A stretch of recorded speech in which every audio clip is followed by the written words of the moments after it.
Goshamahal constituency గన్ఫోర్టీ division Goshamahal నియోజకవర్గం గన్ఫోర్టీ division housing స్కీమ్లో ఫుల్బాగ్ ప్రాంతంలో నిర్మించబడిన జేఎన్ఆర్ఎం ఇళ్లలో తీవ్ర అవకతవకలు జరిగాయని చెప్పేసి స్థానికులు ఆరోపిస్తున్నారు.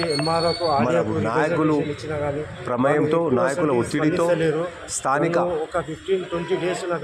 కొంతమంది జాతీయ పార్టీ నాయకులని చెప్పుకునేవారు ఓంప్రకాష్ అధికారులను సురేఖ మేడం వారి భర్త ఓంప్రకాష్ హస్తం ఉందని తెలిసింది. నాకు నా ఫాదర్ది ఇల్లు సీల్ చేపించి రోడ్డు మీద తీసుకొచ్చారు. మళ్ళీ నాది ఇవాళ వెంకటేశ్వర కాలనీలో అప్పట్లో 2010లో నాకు ఇచ్చిన అలాట్మెంట్ అక్కడ నుంచి వెంకట తీసుకొచ్చి అలా బలవంతంగా సామాను వాళ్ళే రెవెన్యూ డిపార్ట్మెంట్ వాళ్ళు సీల్ చేసి నా సామాన్ తీసుకుపోయి ఎక్కడ పెట్టారో నాకు ఇప్పటిదాకా నాకు తెలియదు.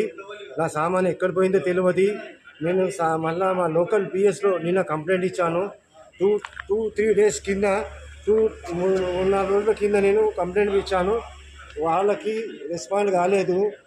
నాది 2 రోజుల కింద మొత్తం డోర్లాకు కంప్లైంట్ ఎవరెవరి పేరు మీద ఇచ్చినావు? ఏసీపీ, మన డీసీపీ, ఏసీపీ ఎవరి పేరు మీద ఇచ్చినావు? ఎంఆర్ఓ మరియు తహసీల్దార్ మీద, ఆర్ఐ మీద, ఆడియో మీద, వీళ్ళందరి మీద కంప్లైంట్ ఇచ్చాను. మరి ఆ కంప్లైంట్ నాది వాళ్ళు ఎక్స్పెక్ట్ చేయలేదనుకుంటా. దాని మీద యాక్షన్ తీసుకోలేదు. నా సామాన్ ఎక్కడుందో నాకే తెలియదు.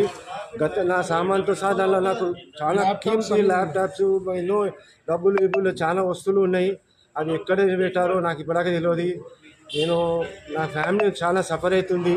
నాకు న్యాయం జరగాలని మరియు మా మిట్టు సాయన్న దగ్గరికి వచ్చాను. నేను మిట్టు సాయన్న దగ్గరికి వచ్చిన ఈ మిట్టు సాయన్న న్యాయం చేస్తారు కాంగ్రెస్ కార్యకర్త. కానీ మా గవర్నమెంట్ ఉండి మాకే న్యాయం జరిగినప్పుడు వేరే పబ్లిక్ ఏం న్యాయం చేస్తారని మాకు ఇస్తున్నా. చాలా అంటే చాలా టార్చర్ పెట్టినా 15 డేస్.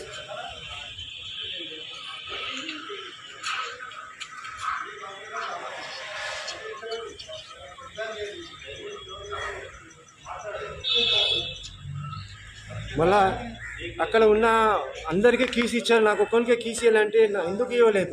నేను అక్కడ లేనా పొజిషన్లో 15 ఇయర్స్ నేను పొజిషన్లో ఉన్నా. వాళ్ళు అందరికీ ఇచ్చినప్పుడు ఆయన ఓంప్రకాష్ చెప్తేనే కీస్ ఇచ్చినారా? అంటే నేను కాంగ్రెస్ కార్యకర్త ఉన్నప్పటికీ నాకు కీస్ ఇవ్వలేదా? నేను పొజిషన్లో లేనా? నేను లిస్ట్లో పేరు లేదా? నా ఎస్సీఎస్ నుంచి 2010 నుంచి నేను ఎస్సీఎస్లో ఉన్నా. 2015 దాకా నేను ఆర్టీఏ కింద అప్లికేషన్ తీసిన. అల్లా నా పేరు ఉంది, అన్నింటిలో నా పేరు ఉంది. ఏదో లేకుండా రోజు దింపి నాకు ఆగం పెట్టి చివరిగా నీకు ఏం కావాలి? నాకు న్యాయం కావాలా, నా ఇల్లు నాకు కావాలా అంతే.